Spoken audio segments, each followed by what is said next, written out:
साहिवाल से executive editor Pakistan Malik Imran सगला की रिपोर्ट के मुताबिक ख़वातीन को हिरासत करने के खिलाफ एक अहम इक़दाम के तहत DBS साहिवाल फैसल शहजाद ने मुअज़्ज़ज़ वज़ीर आला पंजाब की हिदायत पर मुख्तलिफ सरकारी और निजी स्कूलों के साथियों को तफसीली ब्रीफिंग दी।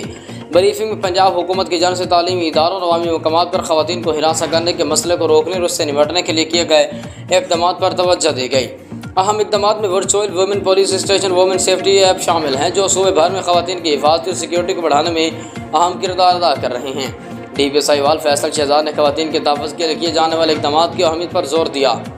और इस साज़ा को तरग़ीब दी कि वह ख़वातीन तलबा और तुमले के महफूज और मुआवन